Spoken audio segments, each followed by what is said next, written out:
Assalamualaikum warahmatullahi wabarakatuh. Selamat datang kawan-kawan semuanya di channel Ngobrol Horor, channel ngobrolin horor. Ada Bro Ayung di sini yang mau berbagi cerita ke kawan-kawan semuanya seperti biasa, seperti sebelumnya. Langsung aja Bro Ayung, waktu dan tempat dipersilakan, nggak pakai lama, monggo. Baiklah, terima kasih Mas Pi atas kesempatannya. Sama-sama. Aku nyapa kawan-kawan dulu seperti biasa. Assalamualaikum warahmatullahi wabarakatuh. Waalaikumsalam. Bismillahirrahmanirrahim. Apa kabar kawan-kawan ngobor semua? Semoga semua dalam keadaan baik, sehat dan selalu bahagia tentunya kapanpun dan dimanapun saatnya. Amin. Kembali ada kami berdua di ngobor yang kita bakalan bawain cerita yang horor ya Pi ya. Semoga menghibur dan selamat datang juga untuk teman-teman yang baru mampir di channel ini. Semoga betah. Betul. Dan menghibur juga. Iya, betul. Betul ya, Pi? Betul Kan? Tadi aku hafalin begitu. Hafalin udah pakai skrip ya gitu. Iya, oke. Baiklah, kita langsung ke cerita. Ada sebuah kisah, Pi. Kisah ini terjadi di tahun sekitar hampir mau tahun 70-an, 60 sekian gitu ya. Jadi awalnya sih begini. Pada saat beberapa bulan lalu, mau setahun sih mungkin ya, kan ada pandemi lagi rame-ramenya, Pi. Kemudian saat itu kayak Raja Pati bisa dibilang begitu. Orang itu assalamualaikum, ini baru selesai ada assalamualaikum lagi, pengumuman kematian kawan-kawan. Iya, purgatory. Iya betul. Bahasanya apa? Keren banget. Nggak tahu. Oh iya. Itu band Oh, metal. purgatory. Iya, makanya ini ada istilah baru apa nama grup band begitu kan. Akhirnya apa? Sangat mencekam waktu itu. Kemudian bukan mau menceritakan itunya, karena aku tinggal di dekat sebuah makam besar gitu ya, makam gede, bahkan makam itu juga untuk 2 desa, cuman dipagerin, udah pernah lah pokoknya yang kayak gitu ya Pi ya. Yang pasti ketika ada orang desa sebelah Butterfly ataupun dari Tumariti sendiri, kita itu dengar dan ada sudah kebiasaan umum ya, kita harus hadir di pemakaman seperti itu. Tapi karena memang melayat gitu ya. Karena ada prosedur yang sedemikian ketatnya, kita nggak bisa mendekati. Cuman desas-desusnya saat itu ada kematian, yang meninggal itu adalah seorang perempuan muda, sakit, tapi karena memang lagi wayanya seperti itu harus dikotakin dengan prosedur COVID seperti itulah. Pakai dus ya, harus pakai dus, harus didusin, pakai astronot. Nah, akhirnya kan kita bisa dari jauh ikut nalkin begitu, terlibat di situ. Cuman dari jauh, dari bawah asam yang gede itu, geremang bahasanya, ngobrol sama yang ikut-ikutan hadir itu, ya dapat cerita di situ. Padahal yang hadir di situ itu udah kena COVID semua ya. Kena COVID, cenderung kena. Makanya. Cenderung kena gitu. Yang ini yang bungkusin astronotnya juga udah kena gitu loh. Ya begitu ya, Pi. Kalau di scan itu udah COVID semua gitu ya, Pi. Nah ini ada obrolan di situ yang cerita aki-aki. Aki-aki menceritakan pengalaman adiknya di tahun 70-an begitu, Pi. Sebenarnya. Ini lu mau ceritain ini orang yang meninggal ini atau ngedengerin ceritanya aki-aki? Ceritanya buat awalan, Pi. Lumayan dapat 5 Lumayan menit kan? Ya, dapat 5 menit. Iya, buat latar. Digobor kan seperti itu. Terus aduh, sampai mana tadi ya? Aki-aki. Momennya persis. Jadi di tahun tersebut juga, tahun di 7 bulan itu ada kematian perempuan muda yang belum menikah. Perawan bahasanya, Pi. Jadi perawannya saat tahun kemarin pun akan dijaga tetap. Ini bentar, udah pernah ceritain atau belum ya? Belum ya? Oke. Soalnya samar-samar kayaknya Mirip. Ya soalnya saking banyak cerita dari ribuan kan, ya Pi, mungkin mirip gitu. Mirip. Terus lanjut. Potong aja berkali-kali, Pi. Iya, lanjut. Dengan ya. Lanjut ya, Pi ya. Lanjut. Di tahun tersebut, di tahun kemarin pun akan dijaga, Pi, sebenarnya. Tapi karena memang prosedurnya seperti itu, terus orang kan cenderung ngeri. Padahal udah dikuburin cenderung aman kan. Nah, tapi dan mereka itu udah kena semua sebenarnya. Iya, mungkin mereka lah dijagain ngapain, yang bakalan nyuri ini iketannya pocong itu pun bakalan takut kan sama ketularan begituan. Akhirnya nggak dijagain. Tapi saya dulu adik saya ngalamin sendiri, bocah bedut, bocah beling, nggak bisa dituturi. Emang orangnya begini banget, Pi. Namanya duit begitu ya. Kencang maksudnya. Kencang, nggak suka. Jiprit. Pelit ngejiprit, jilei kayak gitu kan. Pernah ada yang meninggal, saudara masih ketemunya.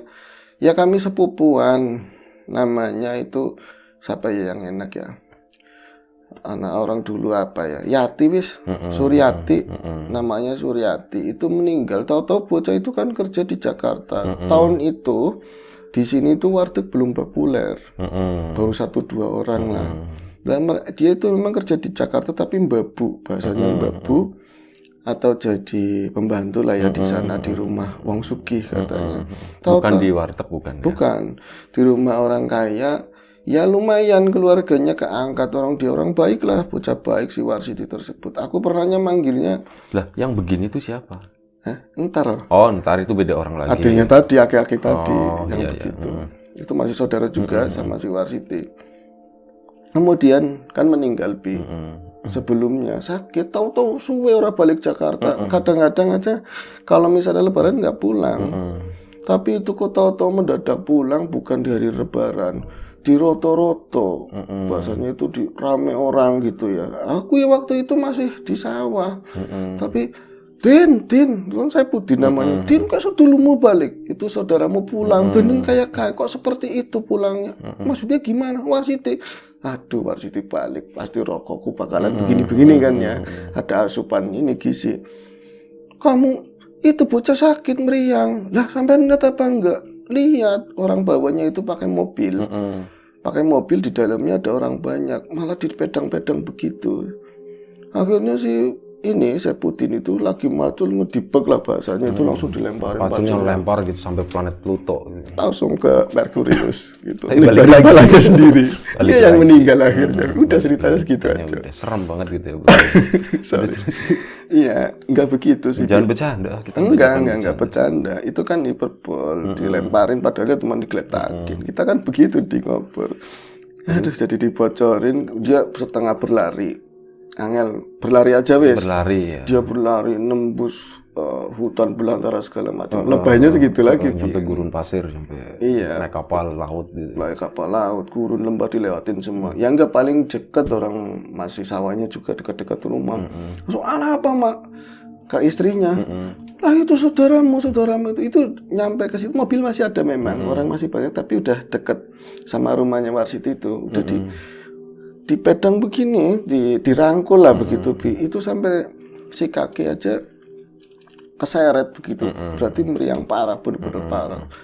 Ya Allah, Ti, kon kenapa? Kamu itu kenapa? Langsung Din menang, Din, jangan orang ngomong. lagi sakit ditanyain gitu. Orang lagi sakit ditanyain aja kepayahan. Mau ikutan ini ya awas, kelopot, tangannya kelopot, kotor dari sawah. Akhirnya, ki bocah kenapa? Nunggu kan saya aku nunggu waktu itu. Yang ngomong dengan nada tua banget kan waktu itu. Tahu-taunya itu dia sakit parah, gig-gigan, ambekannya susah. Iya, Senin, Kemis, Rebo, Sabtu gitu kan. Senin, Kemis, Bi udah angel banget. Ya Allah, bocah ayu lintu kok jadi kayak gini. Bocah cantik banget bahasanya. Kok jadi kayak gini, sakit apa? Ya wis angel penjelasannya. Sing tanggung jawab siapa? Tanggung jawab Seputin itu orang kerang Bi. Pemuda waktu itu masih dia bapak tapi kerang lah, orang keras. Yang tanggung jawab siapa nih? Keluarga sananya. Itu yang nanyain Seputin. Itu nggak digini, diem kenapa gitu? Nggak digituin lagi ya? Enggak ada gitu. Din, asoan katanya, pelan-pelan, jangan marah-marah dulu. Bapaknya bisanya pelembus dok. Bapaknya bisanya cuma diem doang, lihat anaknya seperti itu. Seputin maju. Din wisun disit beli. Nah kayak gini doang, masih udah kelambi, masih telanjang bulat. Pak, maaf ya, kami dari pihak keluarga sana yang ini saya juga cuma disuruh, bukan orang yang ini, yang punya hajat, yang bosnya bukan turun, soalnya sibuk. Kayak gini masih sibuk, campur-campur bahasanya, Bi. Karena ini sakit apa? Makanya dibawa ke kampung. Warsiti dari kemarin dulu suruh pulang nggak mau. Ini bukan salah bosnya. Iya mas, aku sih ngorek gelem balik. Aku yang nggak mau pulang dengan nada kepayahan. Oh ngerti nih pan mari, orang ngertinya mau sembuh. Udah di rumah sakit nak, udah dijeksi belum katanya gitu. Suntik belum. Iya semua kan orang dulu jeksi semua. Mau periksa apa ya jeksi. Wis bolak-balik, sudah berapa kali pulang balik. Ternyata yang nganter juga orang Jawa gitu kan. Masih saudara, masih pembantu juga, tapi bagian apa gitu kan, sopir sama ininya. Pak, penyakitnya angel Pak, aneh. Jadi berulang kali dibawa ke dokter, kata dokter ya coba cari alternatif yang lain kayak gitu. Kalau ini kesini terus, ini nggak bisa digerayang penyakitnya. Warsiti ditanyain juga diem, ya mungkin sakit ya. Tapi dia cuma nangis kalau ditanyain. Cuma nangis. Akhirnya itu cuman seminggu di rumah meninggal. emosional si Saifuddin. Padahal ya masih sepupuan, orang tuanya aja ya udah lila, udah ikhlas begitu ya. Tapi Saifuddin yang kayak mencak-mencak, orang bisa, pokoknya nggak bisa, ini harus ditindak, harus dilanjutin ke sana, ke atas.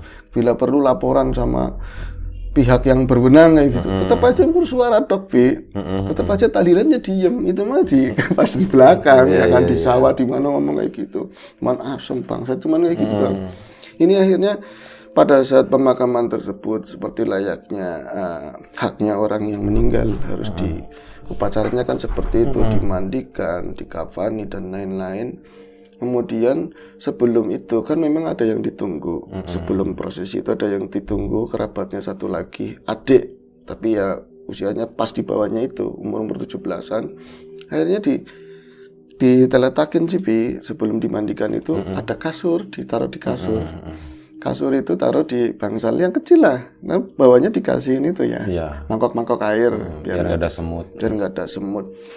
Nah, gue adine aku Prapto beler, Prapto adiknya sampean ke, iya kan udah tua ya ceritanya waktu itu udah tua. Adiknya aku beler, aku udah tahu niatnya mau ngapain. Lagi-lagi itu niat pura-puranya ngeliat mayat, yang lain lihat dibuka ininya kan ditutupnya, dia ikut buka, tapi kasurnya di mek terus kasurnya itu dipegang-pegang terus. Alah, jangan-jangan Prapto mau niat kasurnya mau dilungsur beneran pas lagi ini proses udah selesai, kasur itu kan masih ngeletak. Akhirnya aku dilalanya wong kuli itu harus pokoknya yang itu mau tandur, kalau sekarang nggak dibasahin dipaculin lagi besok kasihan telat. Aku ke sawah, pas balik lagi ke situ kan udah mau setengah 6 setengah 6 sore. Aku cuma nanyain sama istri ya gitu kan. Ya Pak, kayak mau kasur sih nggawa siapa? Kasur endi? Kasurnya nggak ada. Iya, kasur itu yang bawa siapa? Enggak ke rumah itu sih Bi. Langsung pulang, ngasal aja. Kayak neta, sepertinya Bibi suruh bawa itu Kang Prapto. Kang Prapto sih nggawa, iya. Soalnya kan Prapto rumahnya dekat kali, ngelewatin kali. Nanti dibuntel kan adatnya orang dulu kalau kasur ini tuh serem Bi, nggak boleh buat tidur lagi, dibuang ke kali. Oh ya wis, moga-moga dibuang ya Bu ya. Si primen Pak, ya nggak apa-apa kayak gitu. Nah akhirnya udah berapa lama, aku mah tetep aja biasa bertani. 2 bulan kemudian aku kalau Prapto nggak begini Bi katanya. 2 bulan kemudian. 2 bulan kemudian dia sama Prapto nggak begini. Jadi nggak terlalu akrab karena pelitnya itu orang. Tahu-tahu tuh dia lagi pulang tuh sakit, aku ke sana. Tapi nyatanya ke rumahnya si Prapto karena ada tetap aja aku ke sana kan. Dia itu cerita semuanya. Bahkan yang sakit bukan cuma Prapto, tapi anaknya yang perempuan. Anak perempuan waktu itu, kalau sekarang udah gede, udah menikah, baru 3 tahunan. Itu meriang itu nggak ngapa-ngapain, jadi dia cuman gelelengan anaknya itu lihat ke atas pendelik nanti kayak orang lihat apa gitu kan. Ya sorry, yang sakit itu anaknya. Praptonya sakit, anaknya sakit. Jadi orang ngomongnya dua-duanya parah kabeh, padahal Prapto nggak terlalu Bi. Akhirnya masih bisa diajak cerita ngomong, toh sebenarnya kenapa sih toh, kamu kenapa? Aura Kang, aura gimana? Jangan enggak. Kamu cerita, sama yang lain nggak mau cerita. Aku kira kakakmu. Aku ini kakakmu, tahu persis kelakuanmu kayak apa. Wong lagi anuk sih Kang, lagi anuk. Ay si Kang lagi mati nih. Si Ati, si Sur gitu kan. Iya, pasti kasur. Langsung ditebak kayak gitu. Kok sampean ngerti? Lah kon mak kasur baik. Kamu itu pegang-pegang kasur aja. Orang sekali nilikin itu ponakan saudara ya udah, kamu pegang-pegang kasur. Si Apik kan? Iya, perangasannya si Apik. Perangasannya masih bagus, Bi. Terus ya sengaja aku yang lain pada pulang, kalau habis makamin kan ke rumah terus dikasih makan medangan gitu, ucapan makasih Bi. Dia sengaja agak telat nungguin itu bibinya ngomong kasur tok gawa. Ya tak gawa Kang, tapi tak buka tak kolak-kolik masih bersih. Masih empuk. Di zaman itu kasur itu rada aji Bi. Rada keren lah orang pakai kasur. Orang si Saifuddin aja tiduran pakai bambu yang dikeprek-keprek itu terus dialasin tikar lah gitu. Kasur kan hebat karena dia kerja di sana kan punya kasur. Akhirnya dilempit-lempit, digulung-gulung. Tadinya mau tak buang Kang di kali, tapi eman-eman. Malah sempat, wah, wong kota dasar katanya.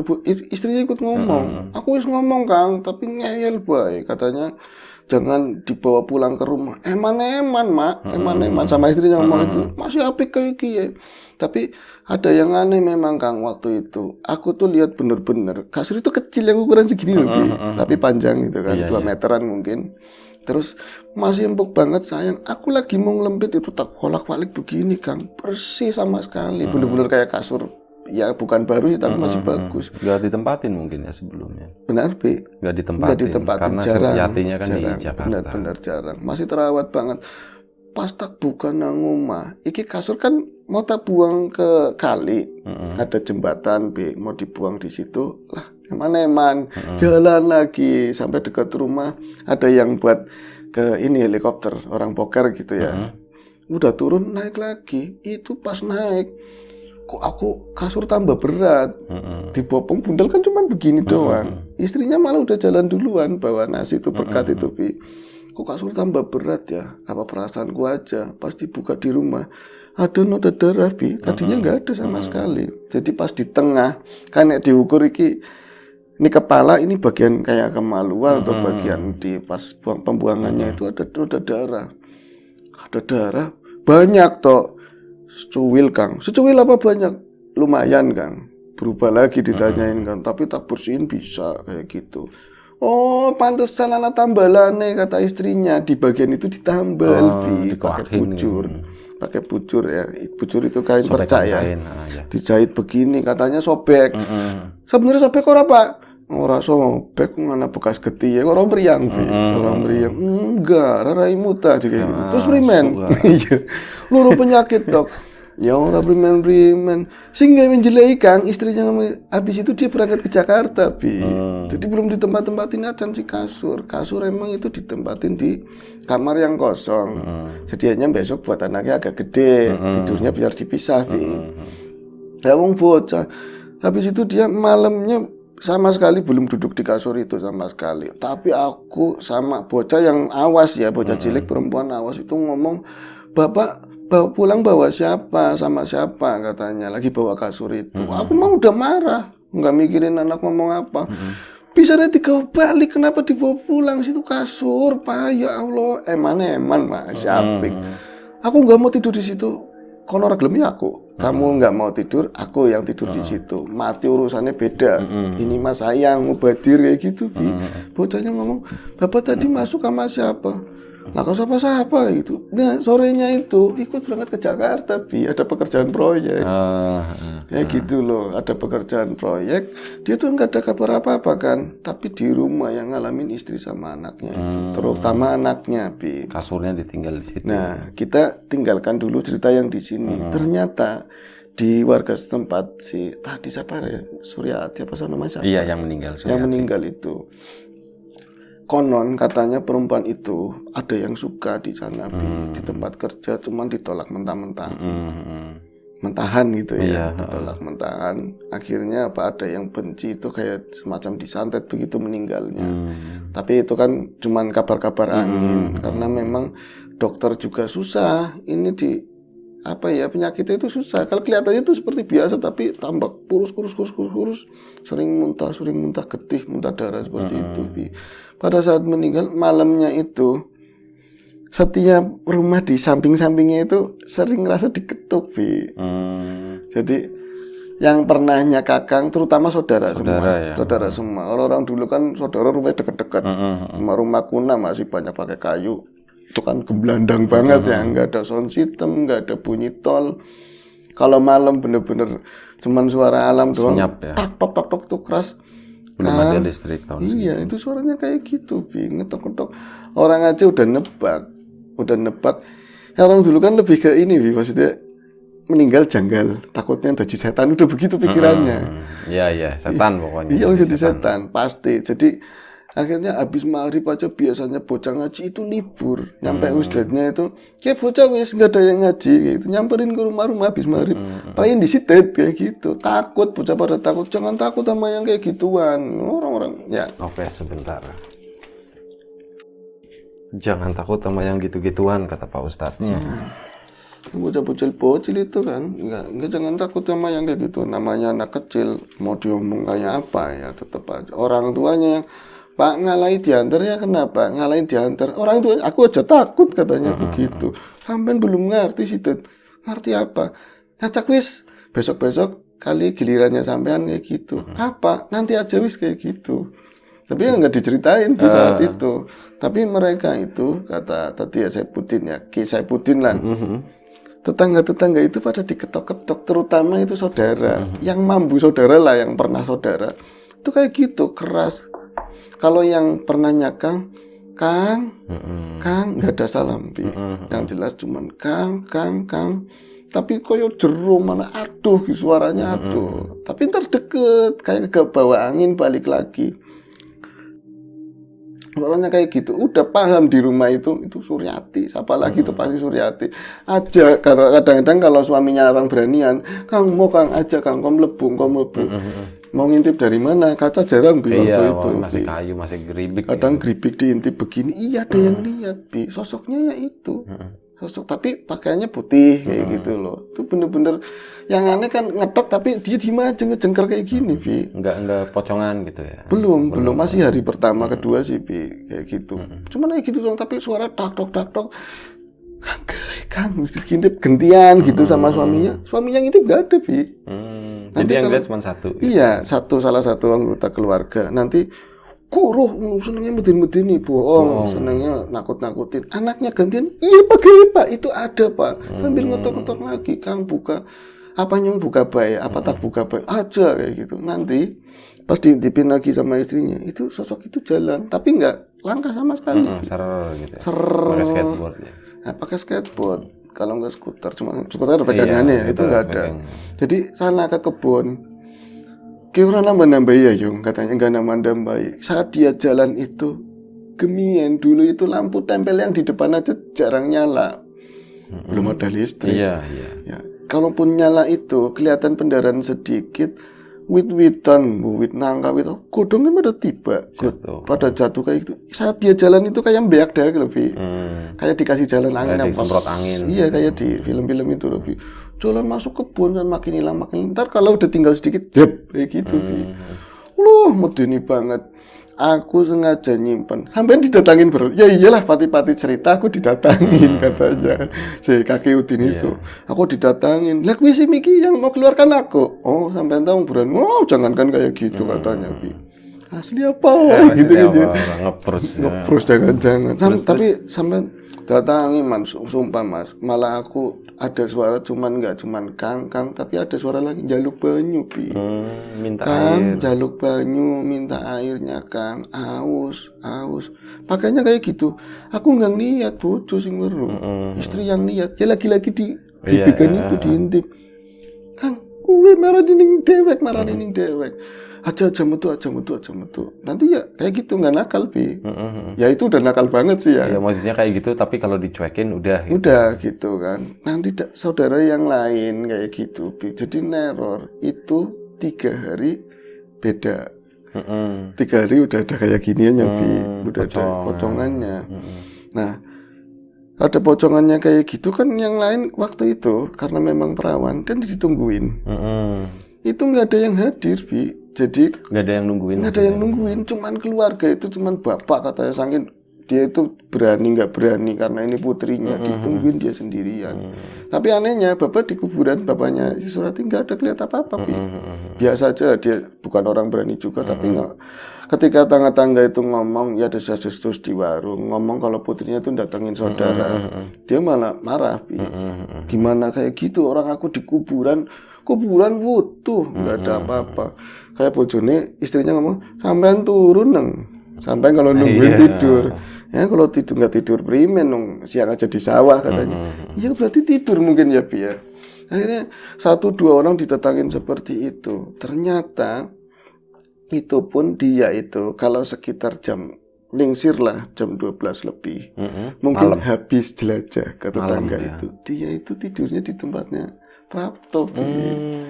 Makhluk itu selalu datang ke rumahnya Prapto. Pocongan. Udah pertama belum potongan. belum. Jadi kalau Praptonya lagi di Jakarta. Jakarta. Yang ada istri sama anaknya. istri sama anaknya Tidur di kasur yang itu gitu tidurnya kan. nggak tidur di situ. Sih di mana? Jadi kamar lain, tapi si anaknya kalau sore menjelang maghrib banget, anaknya selalu ngomong, "Bu, mikian mbak-mbak, tadi ada mbak-mbak." Dia nggak tahu, rumahnya agak jauh, saudara juga, apalagi di Jakarta terus kan bocil masih 3 tahun Iya. kan. Tadi ada mbak-mbak Ayu, rambutnya segini. Nah, di mana? Di situ, di wit-witan di depan. Ya bagi orang tua zaman dulu itu mah udah biasa. Iya. Walaupun kalau ngeliat takut tapi nggak nyambung itu si ini gitu loh. Nanti kalau malam itu sekitar jam habis maghrib ke sana itu aman. Tapi kalau pendak itu ngomongnya setiap jam 11:30 anaknya pasti nangis. Rewel, Bu. Turun kana yuk. Bobo di sana. Ini sakit semua. Jadi anaknya udah ngincer kasur itu dari awal dibawa. Iya, udah pengen. Ya. Udah pengen. Kasur kan bayangannya bakalan empuk banget, nyaman kayak gitu. Aja Nok, jangan Nok. Itu bekas aduh, pan ngomong bekasnya orang mati. Nanti ini takut. Kenapa nggak boleh? Nggak boleh sama bapak. Bapak tak pelit ya Bu. Bapak pelit. Masa nggak boleh? Aku mau tidur di situ. Dileler. Kalau misalnya habis ribut-ribut begitu, emak sama anak, si ibu ini pasti kayak disirup tidur. Dia tuh tidur pagi-pagi itu udah ngeliat anaknya. Bukan di kasur, di bawahnya kasur. Ya bukan di bawah ya, ini kan tinggi gitu, ada di ring bambu. Dia tidurnya di tanah, Bi. Kadang di tanah itu ada kayak pecahan-pecahan apa sih, karpet kecil gitu ya. Jadi di situ. Saya kan mau nelpon kemana? Jam Ya, itu nggak punya telepon. Ngomong sama mertua. Kepikiran ada telepon aja. Mertua pikun, rumahnya udah samping, yang nggak pikun diceritani, lah Rosa kakek ngarang, kamu tak dari dulu sama Putinnya kurang cocok, kayak gitu, Bi. Paling ngomongnya sama Prapto ya bukan? Iya sama Prapto. Mau ngomong sama Prapto juga, kamu dari dulu sama Prapto juga nggak cocok. Makanya nggak ada cerita kayak barang-barang pegatannya ngomongnya seperti itu. Kalau mau pisahan terserah. Kan angel akhirnya dipendem. Tapi itu kata Prapto ya, cerita sama Udin. Kejadian itu Kang, ternyata istri saya itu sama anak ngalamin kejanggalan itu mau seminggu persis. Jadi selalu mendapatkan anaknya ketika dia itu terbangun malam gitu ya, sekitar jam 1, jam 2, ketika tadi tertidur kesirap, nanti kan bangun lagi. Itu nyari putrinya, Bi. Si bocah nangen di prak-prak kan bunyi. Orang pakai bambu yang dibelah-belah kan. Nang diturun nang di. Oh, jangan-jangan di kamar samping. Bener di sana, Bi. Tapi bawah kasur gitu. Enggak, kalau dilihat saat itu di atas. Malamnya itu di atas. Makanya kan oh iya nggak ada apa-apa, bocah anteng ternyata. Oh tidur di sana biarin aja. Biarin aja, malah diselimutin pakai jarit, Bi.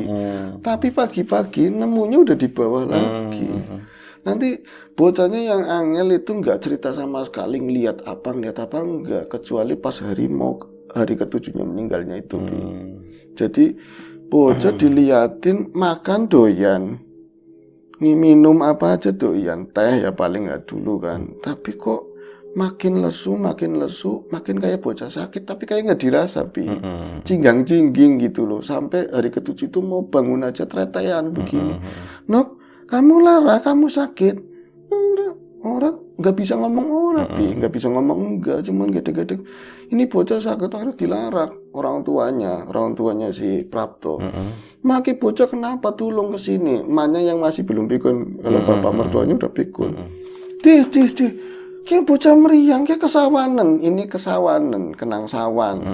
Jangan-jangan sawan mayit kayak gitu.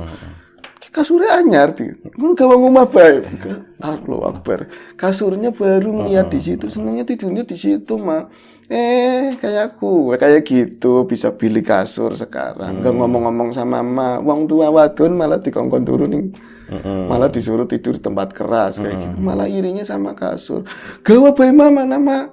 Ini bocah kayak kesawanan. Akhirnya dipanggilin sama orang paham di tukang subuk lah. Ke situ lah, taruhlah singkat cerita begitu. Kita anuk kayak gitu, cuma anuk set langsung kan terus kayak gitu kan, baru nangis begitu. Mandi ya, Bi, digini langsung nangis, Bi. Bau soalnya. Bau. Bau, iya Bi. Kalau itu alasan klasik benar. Terus. Akhirnya bocah itu ngomong baru, ma, ada itu yayu, ada yayu yang biasa di pohon. Yayu ada di pohon.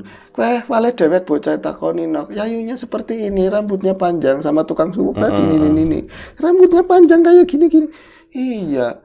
Tapi kalau aku takut kalau malam sering diajak tidur di situ bareng, Bi. Kan aku pengen tidur di situ. Kan empuk banget sih. Aku ke situ empuk, tapi tahu-tahu kayak meluk kirain emak. Tapi yayu tadi, badannya dingin, Bi, katanya. Badannya dingin. Nah, terus kamu itu, tapi kalau habis ketemu itu yayu itu, akunya matanya kayak susah lihat, Bi, katanya. Bureng-bureng kayak gitulah. Terus mau ngomong susah, malas. Pantas kamu nggak pernah main. Iya, di rumah terus, nungguin rumah. Mak ke sawah, aku di rumah, katanya. Jadi nah itu dia itu mau ngomong kenapa gegap sama sekali ngomong susah. Pas meluk terakhir itu wingi kemarin itu H-1 lah mau hari ke-7. Jadi meluk begini bukan mbak-mbak itu Bi, tapi udah pocong. Udah pocongan. Jadi dia meluk begini ada basah-basah Bi.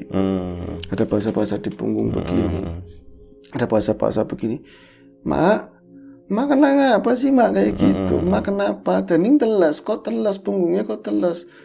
Cuman oh ya duit kayak gitu. Tapi katanya pas itu dia kroget begini ya, maksudnya dia bangun begini ngeliat itu langsung nggak bisa jerit. Itu jadi kayak biasanya sakit parah. Itu dia cuman leleng sih akhirnya kan dia cuman bujur doang. Itu Prapto pulang. Prapto pulang itu pun nggak sengaja di sananya katanya dikawingi terus. Si Suryati itu selalu mimpiin itu Prapto. Mas, balik kena mas. Enggak ngomong kasur, balik kena. Pulangin mas, pulangin. Tapi pulangin apa? Enggak pas hari ke-6 menuju ke-7. Ya Allah kasur, Bi. Baru ya Allah kasur. Akhirnya wis pakai sepur waktu itu kan, pakai kereta pulang.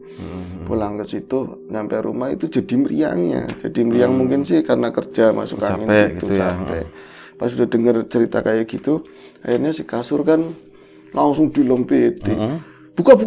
Atau mungkin buka kayak sing apa ya yang tambah lagi itu dibuka. Emang ada bekas saudara di situ. Nah, yang pihak keluarga akhirnya kan karena saudara juga ada yang sakit itu nengokin. Itu buka, tapi tolong jangan ngomong orang-orang. Emang di sininya pasti itu bolong, kayak bolong, kayak di ngoreng begitu lebih. Dan di situ ngecas darah sering. Kadang-kadang kayak anak-anak, kadang-kadang darah. Makanya kasur itu yang buat tidur tembus. Iya. Sampean do sore bojone istrinya kan marah-marah. Tok wis tok. Cukup toh. Jadi orang jangan bandel lagi kayak gitu. Bocah sih melas. Raimu tak nggak apa-apa. Bocah yang melas. Kalau kayak gitu nggak ketulungan lama-lama. Tukang subuh kan angel Bi. Sore papa. Orang tua kan selalu nggak apa-apa semua Bi. Kalem baik. Akhirnya kasur itu dilarung Bi. Larung ke kali. Tapi sebelum itu ternyata ustadz yang ulang ngaji itu datang. Jadi semacam klarifikasi. Ya kayak gitu memang ada. Tapi bagusnya ya memang kalau memang masih bisa dipakai ya nggak apa-apa. Tapi ngomong sama yang punya. Maksudnya ini mau tak pakai boleh ya Bu. Buat di rumah. Kalau misalnya disuruh dibuang ya dibuang. Jadi ada izin lah gitu. Tapi yang ngawangin itu jenengan itu ya bukan dia mau urusannya udah di sana. Itu mah jin pengganggu. Iya, memanfaatkan momen. Memanfaatkan momen. Akhirnya temenan Pak di bawah asam, temenan Pak malah midah temenan primer gitu. Makanya kayak bahaya aslinya. Itu yang dikubur pakai astronot itu. Itu bahaya tapi bahayanan kaya, bahayanan sing ngambekan rongsong. Maksudnya penyakit itu bahaya itu. Maling nggak bakalan ngambil ya Mas ya. Orang kayak tenang baik. Sampai mau nunggu. Kalau mau nungguin terserah orang lah. Itu ceritanya. Itu saya putin. Masalah itu ya, kasur ya. Masalah kasur. Ini udah 2 kali Bro Ayung cerita tentang kasur bekas orang meninggal. Yang dulu dapat dikali ya, Bi.